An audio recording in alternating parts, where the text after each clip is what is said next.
Hi hello friends, நம்ம இன்றைக்கி ரொம்ப சூப்பரான யூஸ்ஃபுல்லான கிச்சன் டிப்ஸ் அண்ட் ட்ரிக்ஸ் தாங்க பார்க்க போகிறோம். அது மட்டும் இல்லைங்க, உங்கள் வீட்டு கிச்சனில் பாத்திரம் வைக்க இடம் இல்லையா? அப்போ கண்டிப்பாக இந்த டிப்பை நீங்கள் ட்ரை பண்ணுங்கள். ஒரே ஒரு பிளாஸ்டிக் டப்பா ஒன்று இருந்தால் போதுங்க, உங்கள் வீட்டு கிச்சனுக்கு இருக்கிற பாத்திரம் ஃபுல்லாகவே அந்த பாக்ஸுக்கு நீங்கள் வச்சுக்கலாங்க. அது எப்படின்னு சொல்லி வீடியோக்குள்ளே காட்டியிருக்கேன். வீடியோவை ஸ்கிப் பண்ணாமல் பாருங்கள், அப்போ தாங்க பார்க்குறவங்களுக்குமே புரியும். இப்போ நம்ம வீடியோக்குள்ளே போய் என்ன டிப்ஸ்ன்னு சொல்லி பார்த்துலாம் வாங்க. ஃபஸ்ட்டு டிப்பே என்னன்னு சொல்லி பார்க்கலாம் வாங்க. நம்ம வீட்டில் எப்போ மீன் பொரிச்சாலும் சரிங்க, மறக்காமல் அந்த டிப்பை நீங்கள் ட்ரை பண்ணுங்க. எப்பவும் போல் நீங்கள் கேஸ் ஸ்டவ்வில் எண்ணெய் ஊற்றிக்கோங்க. எண்ணெய் அதிகமாக ஊற்றாமல் கம்மியாக எண்ணெய் ஊற்றிக்கோங்க. எண்ணெய் நல்லா காஞ்சதுமே கொஞ்சம் போல் கருவேப்பிலை நீங்கள் சேர்த்துக்கோங்க.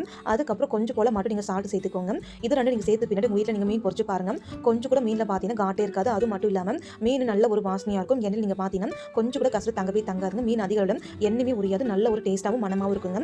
அதுக்கப்புறம் எப்பவும் போல் நீங்கள் மீன் நல்ல கலர் மாறும் நீங்கள் எடுத்துகிட்டு ஒரு பிளேட்டுக்குள்ளே வச்சு பாருங்கள். உங்களுக்கே நல்லா வித்தியாசம் தெரியுங்க. ஏன்னா நீங்கள் நார்மலாக மீன் செய்யும் போது இப்படி நீங்கள் மீன் செய்யறதுக்குமே உங்களுக்குமே நல்லா டிஃப்ரெண்ட் தெரியுங்க. கண்டிப்பாக அந்த டிப்பை நீங்கள் ட்ரை பண்ணுங்கள், ரொம்ப யூஸ்ஃபுல்லாக இருக்குங்க. இந்த டிப்ஸை பிடிச்சிருந்தா ஒரு லைக் பண்ணிக்கோங்க. அடுத்த டிப்பே என்னன்னு சொல்லி பார்க்கலாம் வாங்க. ஒரு பாக்ஸ் ஒன்று எடுத்து வச்சுக்கோங்க. பாக்ஸுக்குள்ளே நீங்கள் பார்த்தீங்கன்னா சின்ன பீஸாக நீங்கள் சாக் பீஸ் நீங்கள் சேர்த்துக்கோங்க. நான் இன்றைக்கி பசங்க யூஸ் பண்ண சின்ன சாக் பீஸை நான் சேர்த்துக்கிறேங்க. அதுக்கப்புறம் நீங்கள் பார்த்தீங்கன்னா இது கூடவே நீங்கள் பச்சை கருப்பு ஒன்று எடுத்துக்கோங்க. பச்சை கருப்பத்தை நல்லா நீங்கள் பவுடர் பண்ணி நீங்கள் சேர்த்துக்கோங்க. அதுக்கப்புறம் நீங்கள் பார்த்தீங்கன்னா கம்போர்ட் எடுத்துக்கோங்க. கம்போர்ட் நீங்கள் பார்த்தீங்கன்னா 3 பேக்கெட் தாங்க எடுத்துருக்கேன். இந்த பேக்கெட்டில் நீங்கள் பாதி எடுக்க மட்டுமே நீங்கள் அந்த கப்புக்குள்ளே நீங்கள் சேர்த்துக்கணுங்க. அவள் தான் பாருங்கள், பாதிகளுக்கு மட்டும் நம்ம கம்போர்ட் சேர்த்தாச்சுங்க. அதுக்கப்புறம் நீங்கள் அந்த கம்போர்ட் நீங்கள் சைடில் வச்சுட்டு இந்த பாக்ஸை நீங்கள் நல்லா கலக்கி விட்டுருங்க. நல்லா நீங்கள் கலக்கி விட்ட பின்னாடி பார்த்தீங்கன்னா இது கூடவே நீங்கள் பிரிஞ்சு எடுத்துக்கோங்க. சின்ன பீஸ் ஒரு 5-6 பீஸ் போல் மட்டுமே நீங்கள் அந்த கப்புக்குள்ளே சேர்த்துக்கோங்க. அதுக்கப்புறம் நீங்கள் மறுபடியும் அந்த கப்பை நீங்கள் நல்லா கலக்கி விட்டுருங்க. நல்லா கலக்கி விட்ட பின்னாடி இந்த பாக்ஸ் மூடிட்டு நீங்கள் க்ளோஸ் பண்ணி வச்சுக்கோங்க. அதுக்கப்புறம் ஒரு கம்பி ஒன்று எடுத்துட்டு கேஸை நல்லா நீங்கள் சூடு பண்ணிவிட்டு இந்த பாக்ஸ் மூட நீங்கள் சின்ன ஹோல்ஸாக நீங்கள் போட்டு விட்டுக்கணுங்க. நான் எப்படி இதில் காமிக்கணும் இதே போல் நீங்கள் போட்டு விட்டுக்கலாங்க. அவ்வளோதான் பாருங்கள், இந்த பாக்ஸ் ஃபுல்லாகவே நம்ம சின்ன ஹோல்ஸை போட்டு விட்டாச்சுங்க. அதுக்கப்புறம் நீங்கள் எப்பவும் போல் கம்பி நீங்கள் சைடில் வச்சுருங்க. இந்த பாக்ஸ் நம்ம இதுக்காக ரெடி பண்ணி நீங்கள் பார்த்தீங்கன்னா இது ஒரு ரூம் ஃப்ரெஷ்ஷாக நமக்கு ரொம்ப யூஸ்ஃபுல்லாக இருக்குங்க. இதை கொண்டு போய் நீங்கள் உங்கள் பாத்ரூம், கிச்சனு, ஷெல்ஃபு, பீரூம் எங்கே வேணால் நீங்கள் வச்சுக்கலாங்க. இதை கொண்டு போய் எந்த இடத்துல வைக்கிறீங்களோ அந்த இடம் நீங்கள் பார்த்து நல்ல ஒரு வாசனையாக இருக்கும். இது இருக்கிறது நல்ல பேட் ஸ்மெல் எதுவுமே வரவே வராதுங்க. அது மட்டுமே இல்லாமல் நல்லா பாசிட்டிவ் வைப்ரேஷன் இருக்குங்க. கண்டிப்பாக ட்ரை பண்ணுங்கள், ரொம்ப யூஸ்ஃபுல்லாக இருக்குங்க. அடுத்த டிப்பு என்னன்னு சொல்லி பார்க்கலாம் வாங்க. நம்ம வீட்டில் நீங்கள் பார்த்தீங்கன்னா பொதுவாகவே ரேஷன் அரிசி வாங்கினாலே ஒரு மாதிரி பழைய அரிசி மாதிரி இருக்குங்க. அந்த அரிசியில் நீங்கள் பார்த்தீங்கன்னா சீக்கிரமாகவே வந்து புழு பூச்சி எல்லாமே வந்துருங்க. அந்த மாதிரி வந்து பூச்சிலாம் வராமல் இருக்கும். கண்டிப்பாக அந்த டிப்பை நீங்கள் ட்ரை பண்ணுங்கள், கொஞ்சம் கூட வண்டியே வராதுங்க. அது எப்படின்னு சொல்லி பார்க்கலாம் வாங்க. ஃபஸ்ட் நீங்கள் இந்த அரிசி இருக்குல்லையே நீங்கள் சைடில் வச்சுக்கோங்க. சைடில் வச்சு விட்ட பின்னா நீங்கள் பார்த்தீங்கன்னா ஒரு டிஷ்யூ பேப்பர் எடுத்துக்கோங்க. உங்கள் வீட்டு டிஷ்யூ பேப்பர் இல்லைனா அதுக்கு பதிலாக நீங்கள் சின்ன காட்டன் துணி மெலிசாக கட் பண்ணி எடுத்துக்கோங்க. பாருங்கள், சின்ன டிஷ்யூ பேப்பர் தான் எடுத்துருக்கேன். இந்த பேப்பருக்குள்ள நீங்கள் பார்த்தீங்கன்னா ஒரு 4-5 பட்டை போல் நீங்கள் சேர்த்துக்கோங்க. அதுக்கப்புறம் நீங்கள் ஒரு 5-6 கிராம்பு போல் நீங்கள் சேர்த்துக்கோங்க. இந்த டிஷ்யூ பேப்பரை நீங்கள் 4 ஃபோல்டு பண்ணிவிட்டு ஒரு நூல் வச்சு கட்டிக்கோங்க. அப்போல்லாம் நீங்கள் லப்பர் பேண்ட் டைட்டாக போட்டு விட்டுக்கோங்க. இதை நீங்கள் சைடில் வச்சுருங்க. அதுக்கப்புறம் நீங்கள் அரிசி எடுத்து வச்சுக்கோங்க. அரிசிக்குள்ளே நீங்கள் பார்த்தீங்கன்னா அந்த நம்ம ரெடி பண்ண டிஷ்யூ பேப்பர் அது உள்ளுக்குள்ளே வைக்கணுங்க. அதுக்காக நீங்கள் அரிசி சென்டரில் நீங்கள் வச்சு விட்ட பின்னாடி எப்பவும் போல் நீங்கள் அரிசி தள்ளி விட்டுருங்க. இது போல் நீங்கள் பண்ணும்போது ரொம்ப நாளைக்கு அரிசி நல்லா அப்படியே இருக்குங்க. அது மட்டும் இல்லாமல் அந்த வண்டு, புழு பூச்சி, நூலாம்படை எதுவுமே வராது. கண்டிப்பாக டிப்பு ரொம்ப யூஸ்ஃபுல்லாக இருக்கும். மறக்காமல் ட்ரை பண்ணுங்கள். அடுத்த டிப்பே என்னன்னு சொல்லி பார்க்கலாம் வாங்க. ஒரு லெமன் ஒன்று எடுத்து வச்சுக்கோங்க. லெமன் வச்சு நீங்கள் பார்த்தீங்கன்னா ரொம்ப சூப்பரான ஓம் ரெமடி ரெடி பண்ண போகிறோங்க. அது எப்படின்னு சொல்லி பார்க்கலாம் வாங்க. ஒரு கத்தி ஒன்று எடுத்துக்கோங்க. கத்தி வச்சு லெமனை மறக்கணுங்க. நீங்கள் லெமனை கட் பண்ணும்போது எப்பவும் போல் கட் பண்ணாமல் ஒரு பக்கம் பெரிய லெமனாகவும் இன்னொரு பக்கம் சின்ன லெமனாகவும் நீங்கள் கட் பண்ணி எடுத்துக்கணுங்க. இது போல் நீங்கள் கட் பண்ணி விட்ட பின்னாடி அந்த கத்தி நீங்கள் சைடில் வச்சுருங்க. ஒன்று பெருசாக இருக்குது, இன்னொன்று சின்னதாக இருக்கு இல்லையா? சின்னதாக இருக்கிற லெமன் நீங்கள் சைடில் வச்சுட்டுருங்க. பெருசாக இருக்கிற லெமனை கையில் அப்படியே வச்சுக்கோங்க. 4-5 கிராம்பு போல் எடுத்துட்டு அந்த லெமன் உள்ளுக்கு 4 பக்கம் நீங்கள் வச்சு விட்டுருங்க. இது போல் நீங்கள் லெமனை வச்சு விட்ட பின்னா நீங்கள் பார்த்தீங்கன்னா ஒரு 4 குச்சி பால் நீங்கள் எடுத்துக்கோங்க. 4 குச்சி நீங்கள் பார்த்தீங்கன்னா அந்த லெமன் உள்ளுக்குள்ளே இது போல் நீங்கள் ஹைட்டாக வர மாதிரி வச்சு விட்டுக்கோங்க. கரெக்டாக நீங்கள் 4 குச்சி பால் எடுத்துக்கோங்க. 4 குச்சிமே அந்த லெமனில் 4 பக்கம் நீங்கள் வச்சு விட்டுக்கோங்க. இது போல் வச்சு விட்ட பின்னாடி ஒரு அகல் விளக்கு ஒன்று எடுத்துட்டு இந்த லெமனை அதுக்குள்ளே வச்சு விட்டுக்கோங்க. அதுக்கப்புறம் சின்ன சைஸ் மெழுகுவத்தி நீங்கள் கட் பண்ணிவிட்டு அந்த மெழுகுவத்தி நீங்கள் பற்ற வச்சு இந்த லெமன் உள்ளுக்குள்ளே சென்டர் பார்த்து வச்சுக்கோங்க. அதுக்கப்புறம் நம்ம சின்ன சைஸ் லெமன் கட் பண்ணணும் இல்லையா? அந்த லெமன் எடுத்து நீங்கள் பார்த்தீங்கன்னா இந்த குச்சியில் படுற மாதிரி நீங்கள் வச்சு விட்டுருங்க. இந்த ரெமடி எதுக்கு நம்ம ரெடி பண்ணி நீங்கள் பார்த்தீங்கன்னா நம்ம வீட்டில் ஈவினிங் டைமில் நீங்கள் பார்த்தீங்கன்னா நிறைய கொசு வருங்க. அது மட்டும் இல்லாமல் நிறைய பேருக்கு தலைவெல்லாம் இருக்கும். அது எல்லாமே போதும் டிப்பு ரொம்ப யூஸ்ஃபுல்லாக இருக்கும். இந்த நெருப்பு எரி இங்கே பார்த்தா லெமன் நல்ல ஒரு வாசனையாக இருக்குங்க. இந்த வாசனை வர வீட்டுக்குள்ளே நல்ல ஒரு பாசிட்டிவ் எனர்ஜியாக இருக்கும். கொசு தொல்லை இருக்காது, தலைவலி எல்லாமே போயிருங்க. நமக்கு ரொம்ப யூஸ்ஃபுல்லாக இருக்கும். ட்ரை பண்ணுங்கள். அடுத்த டிப்பே என்னன்னு சொல்லி பார்க்கலாம் வாங்க. உங்கள் வீட்டு கிச்சனில் பாத்திரம் வைக்கிறதுக்கு இடையிலையா ஷெல்ஃபே இல்லை ஆணி இல்லைனாலும் பரவாயில்லைங்க. இந்த டிப்பை நீங்கள் ட்ரை பண்ணுங்கள். இந்த பாக்ஸ் நம்ம 2 யூஸ்ஃபுல்லான டிப்ஸ் தாங்க பார்க்க போகிறோம். ஃபஸ்ட் நீங்கள் இந்த பாக்ஸ் முடி ஓப்பன் பண்ணிட்டு கீழே வச்சுக்கோங்க. இந்த பாக்ஸ் நீங்கள் கீழே படுக்க வச்சுக்கோங்க. கத்தி ஒன்று கேஸ் நல்லா நீங்கள் சூடு பண்ணிக்கோங்க. அந்த பாக்ஸோட மேல் பகுதி பாருங்கள், இதே போல் நீங்கள் கட் பண்ணி எடுத்துக்கோங்க. கட் பண்ணி எடுத்து பின்னாடி நீங்கள் பாருங்கள், அந்த மேல் பகுதி சின்ன பீஸாக இருக்குது, கீழ் பகுதி பாருங்கள் ரொம்ப லென்த்தாக இருக்கு இல்லையா?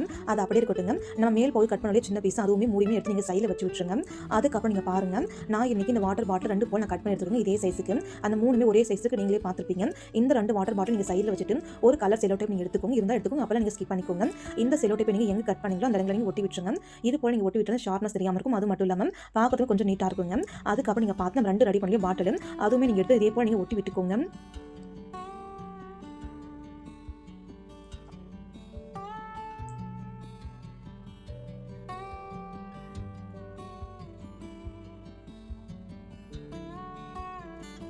பாருங்க இதே போல் நீங்கள் ஒட்டி விட்ட பின்னாடி லாஸ்ட்டில் எப்பவும் போல் கட் பண்ணிட்டு நல்லா நீங்கள் டைட்டாக ஒட்டி விட்டுருங்க. இது மூணுமே நம்ம வச்சு அழகான ஒரே ஒரு ஆர்கனைஸ் ரெடி பண்ண போகிறோங்க. அதுக்காக நீங்கள் பார்த்து 2 பாட்டில் நீங்கள் சைடில் தள்ளிட்டு ஒரு டபுள் டேப் நீங்கள் எடுத்துக்கோங்க. டபுள் டேப் நீங்கள் சின்ன சின்ன பீஸாக 3 நீங்கள் கட் பண்ணிக்கோங்க. கட் பண்ணி பின்னாடி பார்த்தீங்கன்னா அந்த பாக்ஸ் நீங்கள் சென்டரில் நீங்கள் ஒட்டி விட்டுக்கோங்க. நல்லா டைட்டாக ஒட்டி விட்ட பின்னாடி மேலே இருக்கிற ஸ்டிக்கர் நீங்கள் ரிமூவ் பண்ணிக்கோங்க.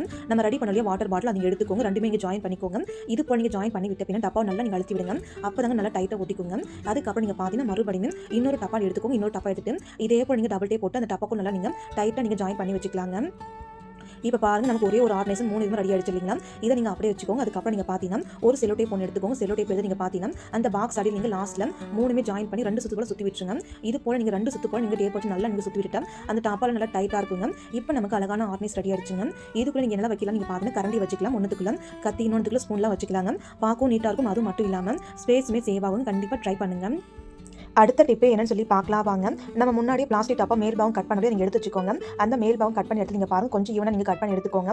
அதுக்கப்புறம் ஒரு கம்பி ஒன்று எடுத்து கேஸ் நல்லா நீங்கள் சூடு பண்ணிட்டு நம்ம கட் பண்ண இடங்களில் மேலே தள்ளி நீங்கள் பாருங்க சின்ன சின்ன ஓட்டையை நீங்கள் தள்ளி நீங்கள் போட்டுக்கோங்க. நான் எப்படி வீடியோவில் காமிக்கணும் இதே போல் நீங்கள் சின்ன சின்ன ஓட்டையை நீங்கள் போட்டு விட்டுக்கோங்க. அதுக்கப்புறம் நீங்கள் கம்பி நீங்கள் சைடில் வச்சுட்டுருங்க. இந்த கம்பி நீங்கள் அப்படியே வச்சு விட்டுருங்க. அதுக்கப்புறம் நீங்கள் பார்த்தீங்கன்னா ஒரு 4-5 வளையல் போல நீங்கள் எடுத்துக்கோங்க. நான் இன்னைக்கு இரும்பு வளையல் தாங்க எடுத்துட்டு நல்லா நசுங்கி போயிருக்க வளையல் எடுத்துருக்கேன். இந்த வளையல் நீங்கள் சின்ன சின்ன பீஸாக நீங்கள் கட் பண்ணிக்கணுங்க. ஒரு வளையல் நீங்கள் 3 பீஸாக நீங்கள் கட் பண்ணிக்கணுங்க. நான் பாருங்க மொத்தம் ஒரு வளையல் 3 பீஸ் போல கட் பண்ணிட்டேன். மொத்தமாக 3 வளையல் நான் கட் பண்ணி எடுத்துருக்கேன். நீங்களே பாருங்க. இந்த வளையல் பீஸில் நீங்கள் பார்த்தீங்கன்னா ஒரு எஸ்ஓக்கா நீங்கள் ரெடி பண்ணுங்க. எப்படி ரெடி பண்ண சொல்லி காட்டுறவாங்க. பாருங்க ஒரு வளையல் எடுத்து ஒரு பக்கம் நீங்கள் நல்லா வளைச்சுக்கணுங்க. அதே பக்கம் இன்னொரு பக்கம் நீங்கள் பின்னாடி திருப்பி நீங்கள் வளைச்சுக்கணுங்க. இதுதாங்க எஸ்ஓக்கு. இதே போல் நீங்கள் அந்த எல்லா வளையலும் இதே போல் நீங்கள் ரெடி பண்ணி வச்சுக்கோங்க. அவ்வளோதான் பாருங்கள் எல்லா வழியுமே நம்ம எஸ்வுக்கு ரெடி பண்ணியாச்சுங்க. 2 பக்கம் நீங்கள் ஆப்போசிட் மடக்கி வச்சாலே போதுங்க. இதுதாங்க எஸ்வுக்குன்னு சொல்லுவாங்க. நமக்கு மொத்தமாக நீங்கள் பார்த்தா ஒரு 7-8 பீஸ் போல கிடைச்சிருக்கு. இது எல்லாமே நீங்கள் எடுத்துக்கோங்க. இது எல்லாமே நீங்கள் எடுத்துட்டு ஒரு அழகான ஆர்கனைஸ் ரெடி பண்ணதுக்காக தாங்க இந்த எஸ்வுக்கு நீங்கள் சைடில் வச்சு விட்டுக்கோங்க. சைடில் வச்சு விட்ட பின்னா நீங்கள் பார்த்து நம்ம ரெடி பண்ணி முன்னாடி ஓட்ட போட்டு அந்த பாக்ஸுக்கு நீங்கள் சைடில் வச்சுட்டு அந்த பாக்ஸ் நீங்கள் கையில் எடுத்துட்டு நம்ம ஒவ்வொரு ஓட்டைக்கும் நீங்கள் பார்த்து இந்த எஸ்ஸுக்கு நீங்கள் போட்டுக்கணுங்க. எஸ்ஸுக்கு நீங்கள் போட்டு விட்ட பின்னாடி அந்த எஸ்ஸுக்கு உள்ளுக்குள்ளே நீங்கள் போடுங்களே நீங்கள் அழுத்தி விட்டுக்கோங்க. அந்த வெளி பக்கம் கொக்கி இருக்குல்லையே நீங்கள் அப்படியே விட்டுக்கணுங்க. உள்ளுக்குள்ளே போகிறத மட்டும் உள்ளுக்குள்ளே அழுத்தி விட்டுருங்க. இந்த மாதிரி நீங்கள் அழுத்தி விட்டாலே போதுங்க. அது வெளியே கலண்டே வராது. அப்படியே டைட்டாக இருக்குங்க. இப்போ நம்ம எல்லா பக்கமே எஸ்ஸுக்கு போட்டாச்சு. நல்லா வெளி பக்கம்லாம் பாருங்கள் அப்படியே இருக்கு. உள்ளுக்குள்ளே மட்டும் நம்ம அழுத்தி விட்டுக்கணுங்க.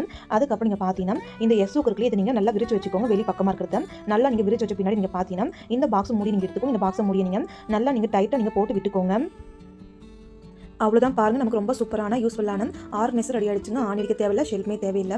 இந்த ஆண்டை நீங்கள் பிடிச்சிக்கோங்க. கையில் நீங்கள் பிடிச்சிட்டு ஒவ்வொரு எஸ்ஸுக்கும் நீங்கள் கரண்டி மாட்டி வச்சுக்கலாங்க. ஒவ்வொரு ஊக்கில் நீங்கள் பார்த்தா 2-3 மாட்டி வச்சுக்கலாங்க. ஒன்றுமே ஆகாது. கீழே கலந்து விடாது. அதுவுமே நீங்களே எடுத்து வைக்குமேங்க. ரொம்ப சூப்பராகவும் யூஸ்ஃபுல்லாகவும் நீட்டாக இருக்கும். ஸ்பேஸும் சேவ் ஆகும், டைமும் சேவ் ஆகும். அது மட்டும் இல்லாமல் நீங்கள் ஆர்கனைசர் எதுவுமே வாங்க வேண்டிய அவசியம் இருக்காது. இப்போ நான் பாருங்கள் எல்லா ஊக்குமே பார்த்தீங்கன்னா அந்த கரண்டி வடிகட்டி சொல்லி எல்லாமே நான் போட்டு வச்சிருக்கேன். இந்த பாக்ஸ் நீங்கள் கீழே வச்சு விட்ட பின்னாடி அந்த கைப்பிடி ஹேண்டல் இருக்குது அதில் நீங்கள் ஒரு சின்ன நூல் போல் நல்லா டைட்டாக நீங்கள் கட்டி விட்டுக்கோங்க. இப்போ நம்ம டைட்டாக கட்டி விட்ட வினாடி கைப்பிடி நீங்கள் பிடிச்சிக்கோங்க. பிடிச்சிட்டு நீங்கள் பார்த்தீங்கன்னா உங்கள் ஜன்னல் நீங்கள் கட்டி வச்சுக்கலாங்க. நான் பாருங்கள் ஜன்னலில் பார்த்தீங்கன்னா அந்த சின்ன டேப் வச்சு நல்லா டைட்டாக கட்டி வச்சுருங்க. பார்க்கறதுக்கு ரொம்ப நீட்டாக இருக்குது. அது மட்டுமே எல்லா ஜல்லி கரண்டி எல்லாமே மாட்டி வச்சிருக்குங்க. ஸ்பேஸும் டைம் ஆகும். அது மட்டும் இல்லாமல் ஆணிக்கு தேவையில்லை, ஷெல்ஃபு தேவையில்லை. ரொம்ப நீட்டாக இருக்குது. கண்டிப்பாக ட்ரை பண்ணுங்க. நான் எப்படி கட்டியிருக்கேன் நீங்கள் பாருங்கள். ஆணிக்கு ஒன்றுமே பண்ணுங்க. அழகாக மாட்டி வச்சுக்க பார்க்க ரொம்ப யூஸ்ஃபுல்லாக இருக்குங்க. மறக்காமல் ட்ரை பண்ணுங்கள். இந்த டிப் இந்த வீடியோ உங்களுக்கு ஏதாச்சும் ஒன்று பிடிச்சிருந்தாலும் மறக்காமல் நம்மளோட சேனலுக்கு லைக் பண்ணுங்கள், கமெண்ட் பண்ணுங்கள், சப்ஸ்கிரைப் பண்ணுங்கள், ஷேர் பண்ணுங்கள். மறக்காமல் எல்லாமே ட்ரை பண்ணுங்கள். ரொம்ப யூஸ்ஃபுல்லாக இருக்குங்க. Thank you friends. நாளைக்கு பார்க்கலாம்.